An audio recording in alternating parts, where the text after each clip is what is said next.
Շանթիեթերը շարունակում է հեռանկարը։ Եվրոպայի խորհրդի խորհրդարանական վեհաժողովի այս տարվա ձմեռային նստաշրջանը Հայաստանի համար առանձնահատուկ նշանակություն ուներ։ Այն տեղի ունեցավ մի ժամանակահատվածում, երբ լրանում էր Եվրոպայի խորհրդին Հայաստանի անդամակցության 25-րդ տարին։ Այս նստաշրջանում վեհաժողովն ընդունեց բանաձև, որն անդրադառնում է նաև Հայաստանի ներքաղաքական իրավիճակին, եկեղեցու բարձրաստիճան հոգևորականների հետ Հայաստանի իշխանությունների լարված հարաբերություններին, ինչպես նաև դեռևս Ադրբեջանում պահվող մեր հայրենակիցներին։ Հայկական պատվիրակությունն արդեն վերադարձել է Ստրասբուրգից եւ մեր տաղավարում հյուրընկալել ենք պատվիրակության անդամ ազգային ժողովի քաղաքացիական պայմանագիր խմբակցության падգամավոր Սոնա Ղազարյանին։ Նախ շնորհակալություն Տիկին Ղազարյան մեր հրավերն ընդունելու համար։ Սկսենք Եվրոպայի խորհրդին Հայաստանի անդամակցությունից։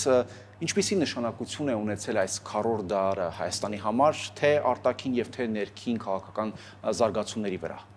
Նախ շնորհակալ եմ հրավերի համար։ Եվրոպայի խորհուրդը, որի կարևորագույն արժեքներից ժողովրդավարությունն է մարդու իրավունքների պահպանությունը, դուք գիտեք, վերջին 25 տարիների ընթացքում Հայաստանում դրա վայրիվերումները շատ են եղել, նկատելի են եղել եւ դրա արդյունքն է, որ 2018 թվականին տեղի ունեցավ Թաշա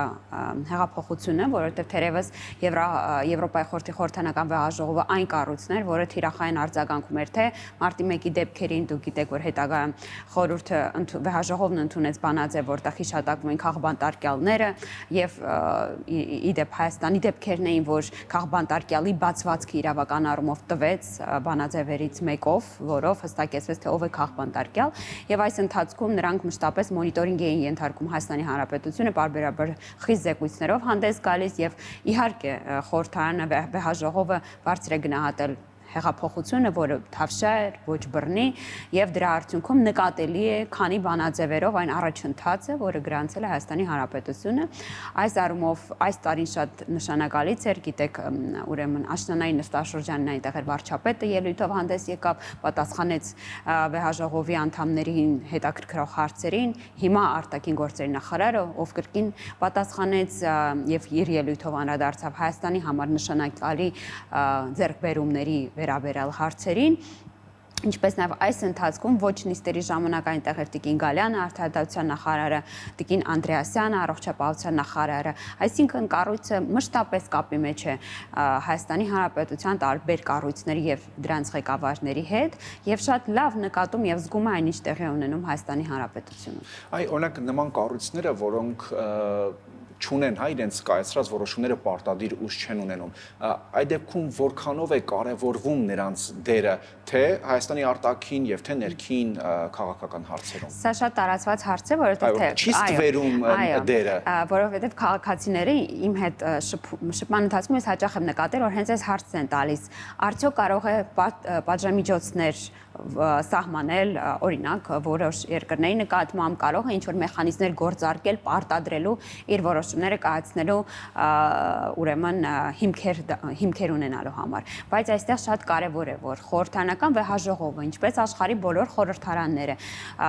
որոշումներ կայացնում է, օրենքներ խորհրդարանը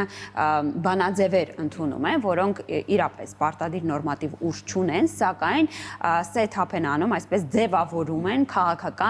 միջավայր, ինչի արդյունքում տարբեր այլ կառույցներ որոշումներ են կայացնում։ Այսինքն կարելի է ասել խորհրդարանական վեհաժողովը քաղաքական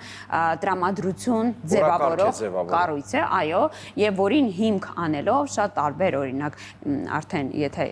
եվրոպական խորհրդարանը նկատի ունենք, ինքը շատ հաճախ ցիտում է այս կառույցի ընդունած բանաձևերը,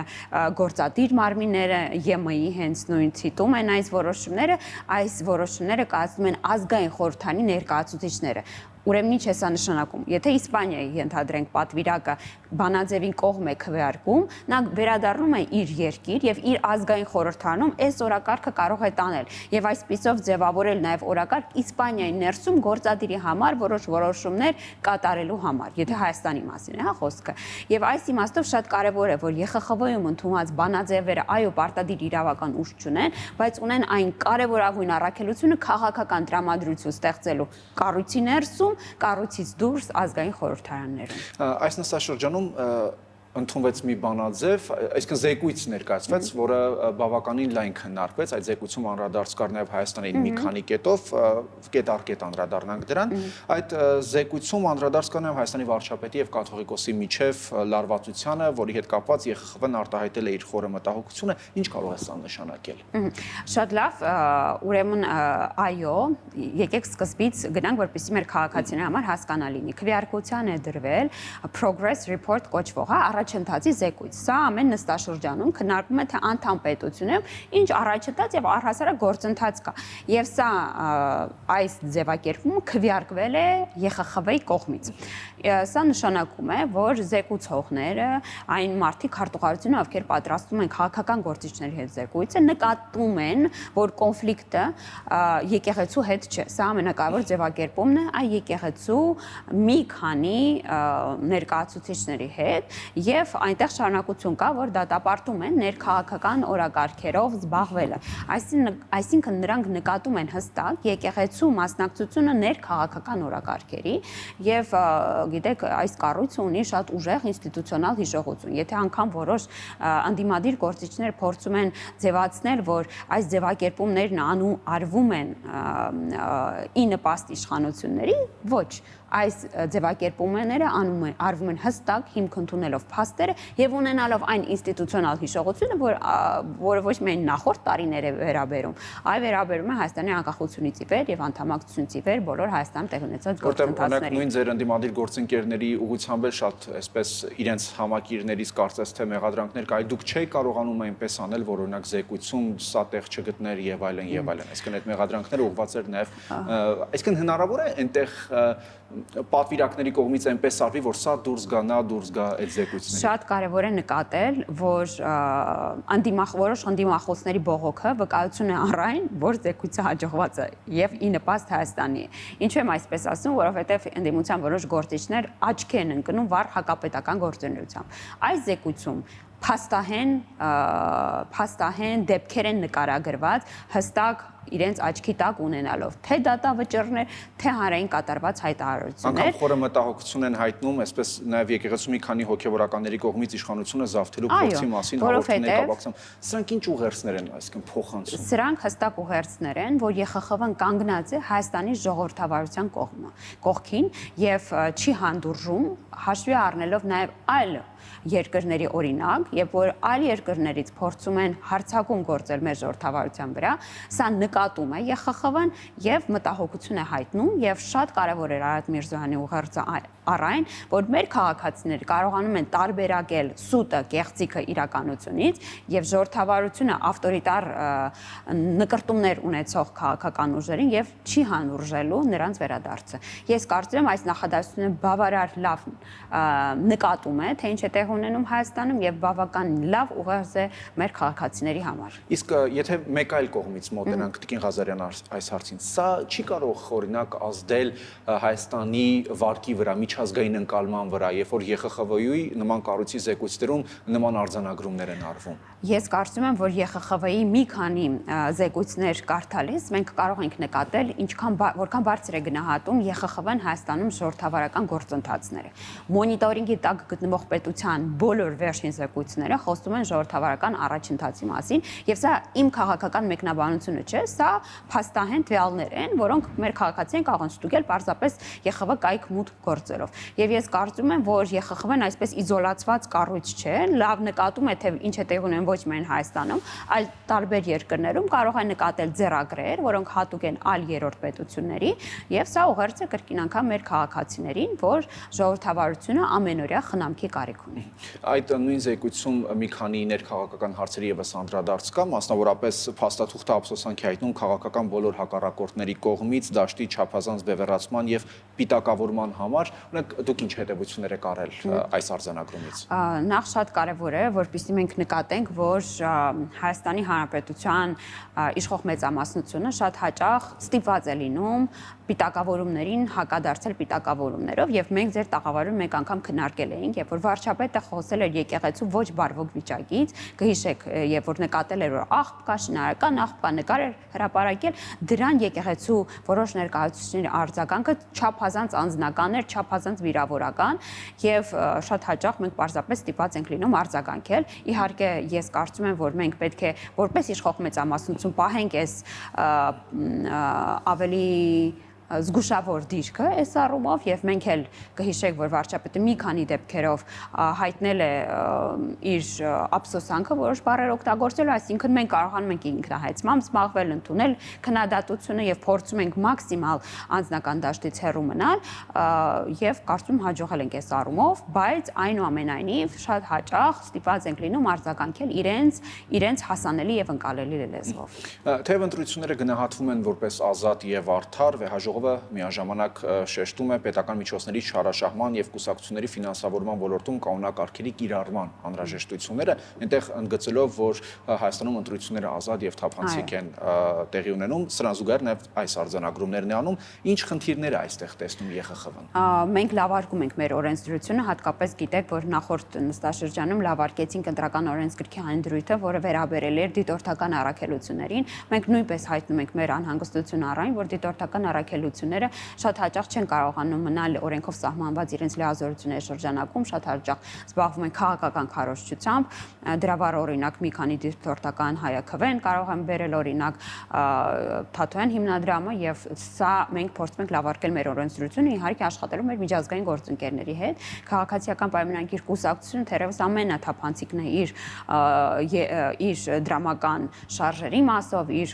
տարբեր կառույցների, գործադիր կառույցների ձևավորման մասով, եւ ես կարծում եմ, որ լավ կլինի, որ Հայաստանի Հանրապետության բոլոր այլ կուսակցությունները այսպես բացվեն իրենց թափանցիկությամբ եւ գործընթացների նկատմամբ քաղաքացիների վերահսկողությունը հաստատելու գործիքակազմ տրամադրեն իրենց։ Այս դրույթները իրական վերաբերել են ոչ միայն իշխող մեծամասնությանը, այլ դաշտում գտնվող բոլոր քաղաքական ուժերին։ Տիկին Ղազարյան, իսկ պատահական է, որ ԵԽԽՎ-ն օրինակ հենց այս շրջանում է նման հիշեցումներ անում, նման արձանագրումներ անում, հաշվի առնելով, որ մի քանի ամիս անց Հայաստանում տեղի ունենալու խոշոր ընտրություններ, խորհրդարանական ընտրություններ։ Ինչով է պայմանավորված այս ժամանակահատվածի ընտրությունները, թե կան գործընթացներ, որոնք ինչպես նկարագրեցի, սա առաջընթացի զեկույց է, այն ամեն նստաշրջանի առաջին օրը, երկուշաբթի օրը ներկայացնում են սովորաբար քաղաքական ուժերի ղեկավարները, սա պրոցեդուրալ գործընթաց է, ոչ մի նորություն այստեղ չկա։ Իսկ ինչ է ըստ ձեզ ակնկալում վեհաժողովը Հայաստանի իշխանություններից այս արձանագրումներից հետո, օրենսդրական փոփոխություններ, վերահսկողության ուժեղացում, թե առհասարակ Հայաստանի քաղաքական դաշտում վարքագծի փոփոխություն։ Ընդհանուր առմամբ ես կարող եմ, ինչպես արդեն նշեցին, ասել, որ ԵԽՎ-ն բարձր է գնահատում Հայաստանի Հանրապետության ժողովրդավարական գործընթացները, տարբեր գերատեսչությունների հետ մշտապես կապի մեջ է։ Այս առումով կարծում եմ, մինչև ընտրությունները որևէ հատուկ օրենսդրական լավարկումների կարիք չկա։ Մենք շարունակել ենք պաշտպանել ժողովրդավարությունը, պնդել թափանցիկության, ֆինանսական թափանցիկության վրա, շարունակաբար կոչ անել այն բոլոր քաղաքական միավորներին, ովքեր եկեղեցու կամ եկեղեցու քողի տակ փորձում են զբաղվել քաղաքականությամբ, գրանցել որպես կուսակցություն եւ բոլոր այլ կուսակցությունների պես ուրեմն հաշվետվություն ներկայացնել ֆինանսական հոսքերի մասին, իրենց վարչության գործադիր կառույցների հաշվետվությունը ներկայացնեն, հայտարարագրեր ներկայացնեն եւ ես կարծում եմ, որ սա չպետք է լինի միայն իշխող մեծամասնության պահանջը, սա պետք է առհասարակ ընդդիմադիր նաեւ գործիչների պահանջը լինել, որովհետեւ առհասարակ քաղաքականությամբ զբաղվող բոլոր եկեղեցականները, օրինակ Սրբ Հարզան շարժումը,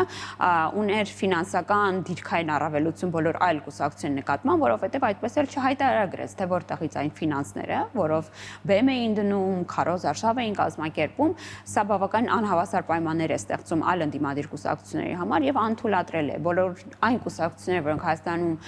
հանդես են գալիս ժողովրդավարության պաշտպանության կոնտեքստում, պետք է պահանջեն քաղաքականությամբ զբաղվող բոլոր սուբյեկտներին գրանցվել որպես կուսակցություն, ներկայացնել իրենց ծրագրերը, գրանցել անդամներին, որպեսզի մեր քաղաքացիներն էլ իմանան, թե ում հետ գործ ունեն, ում գրպանի հետ գործ ունեն եւ ինչպիսի միջավայր են նրանք պատրաստվում Հայաստանում ձևավորել։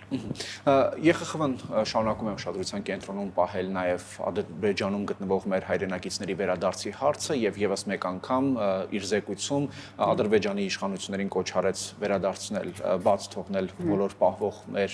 անձանց։ Ինչի մասն է խոսում ըստ ձեզ ԵԽԽՎ-ի այս հայտարարությունը, մտահոգությունը եւ եթե չեմ սխալվում, առաջին անգամ չէր, որ եվրոպական այս կառույցը կոչանում ազատ արձակել գերիներին։ Եթե առաջին անգամ չէր, ապա սա արդեն մի քանի անգամ ինչի մասն է խոսում եւ ինչի չի հաջողվում նրանց հասնել։ Դուք գիտեք, որ Ադրբեջանը այս բան ԵԽԽՎ անդամ չէ, միայն ԵԽ անդամ է եւ այս իմաստով հավաստագրերը չէր բերել credential-ները, այսպես ասած, չէր ներկայացրել խորհրդարանին հաստատման կամ չհաստատման, բայց այնուամենայնիվ որպես ԵԽ անդամ զեկույցում կա ուրեմն հայաստանցի եւ հայ պահվող անձանց մասին այս դրույթը, ինչը ապացույց է առ այն, որ մենք այո շատ հաճախ չենք խոսում, մենք գերիների եւ այլ պահվող անձանց թեման չենք դարձնում ներքաղաքական օրակարգ, բայց աշխատում ենք այս ուղղությամբ, որպեսզի օր առաջ հումանիտար բոլոր հարցերը լուծում ստանան։ Եվ սա վկայություն է առ այն, որ չթմբկահարելով մեր աշխատանքի մասին բարբերաբար լուրերով, մենք լուր աշխատում ենք այս կարևոր հարցի համար։ Իսկ ինչ գործիքներ ըստ կարող է կիրառել Եվրոպայի խորհուրդը այս հարցի լուծմանը հասնելու համար։ Ունի համարժեք մեխանիզմներ։ Ունի, բայց ես կարծում եմ այս մասին հարեն խոսել չարժի թերևս։ Շատ լավ, բայց գործընթացներ ամեն դեպքում միշտ կան մեր գերիների եւ այլ պահվող անձանց նկատմամբ միշտ գործընթաց կա։ Դուք եւս զեկույց եք ներկայացրել, որը վերաբերում է երիտասարդների դերին, ինչու է առաջացել նման զեկույցի անհրաժեշտությունը եւ ինչի եք ցանկանում հասնել այդ զեկույցով։ Շատ լավ։ Այս զեկույցը գրվում է մի քանի տարի, գրում ենք քարտուղարության հետ միասին, մշակույթի եւ կրթության հանձնաժողովում, ինչու անհրաժեշտությունը կար այս զեկույցով, ինչու այս թեման մնում ակտուալ, քանի որ COVID-ից հատկապես հետո համաեվրոպական օրակարգ է երիտասարդության ակտիվ մասնակցությունը քաղաքական գործընթացների։ Մենք նկատում ենք, որ ԵԽԽՎ անդամ պետություններում երիտասարդների մասնակցությունը քաղաքական գործընթացներին հստակ նվազել է, որովհետև քաղաքացիները չեն նկատում իրենց քվեի, իրենց քաղաքական գործընթացների մասնակցության եւ իրենց կյանքի կոռելացիան, ինչպես են նրանք փոխազդում իրար վրա։ Եվ այս իմաստով շատ կարևոր էր, որ ես հատկապես մի քանի լսումներ կազմակերպեցի թե Փարիզում, թե Ստրասբուրգում, որտեղ հրավիրեցի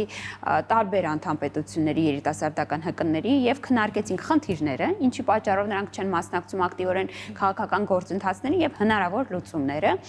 Ես իհարկե ռեկոմենդացիաներով, առաջարկներով հանդես եկա, որը կրկին ընդունվեց խորհրդարանի կողմից, գրեթե 100 ձայնով, ինչը բավականին ակտիվ մասնակցություն է, եթե թարգմանենք, քվեները մասնակցության։ Ես կարծում եմ, որ այս թեմայի շուրջ աշխատանքները կշարունակվեն, որովհետև մենք ունենք հստակ պետություններ, որ տեսնում ենք առաջընթաց եւ օգտվում ենք իրենց բանաձևից, եւ իհարկե նկատում ենք, որ ոչ բոլոր պետություններին է մի բանաձևով անհնար է հասցեագրել բոլոր պետությունների խնդիրները, բայց կան լուծումներ, խրախուսող նորմեր, ինչպիսին օրինակ ազգային խորհրդարաններում խորհրդատվական բնույթ ունեցող խորհուրդների ձևավորում երիտասարդների մասնակցությամբ, երիտասարդների ակտիվ ներգրավվածություն նախարարություններում ռազմավարության մշակման առաջին իսկ փուլից եւ թերևս ամենակննադատված առաջարկություններից մեկը ընտրական իրավունքը սահմանել 16 տարեկանից։ Թերևս ունենք պետություններ ԵԽ անդամ, որոնք 16 տարեկանը դարձնելով ընտրական տարիք ունեցել են առաջընթաց եւ հաջողություն օրինակ Մալտան, բայց իհարկե սա ներազգային օրակարգ է եւ ԵԽ-ն չի կարող որևէ ձև այսպես պարտադրել, ստիպել ամեն պետությունին պետք է նպատակահարմարությունը գնահատի։ Իսկ Հայաստանում հնարավոր է նման նախաձեռնությամբ հանդես գալ, որ 16 տարեկաններն էլ արդեն ունենան ընտրական, որտեղ եթե նման միտք կա ընդհանուր եվրոպական տիրույթում դա անել, պետք է նախ եւ առաջ նաեւ անել Հայաստանում։ Այո, պետք է անել։ Ես կարծում եմ, որ կարելի է քննարկումներ ունենալ տարբեր գերատեսչությունների հետ, արդարադատության նախարարության հետ։ Ես չունեմ այստեղ միանշանակ պատասխան, կան կողմ, կան դեմ կարծիքներ, պետք է քննարկել հատկապես երիտասարդների մասնակցությամբ հասկանալ, թե որքան սա իրենց կշահագրգռի։ Շնորհակալություն։ Ես շնորհակալ։ Հեռանկարում ազգային ժողովի քաղաքացիական պայմանագիր խմբակցության պատգամավոր Սոնա Ղազարյանն էր։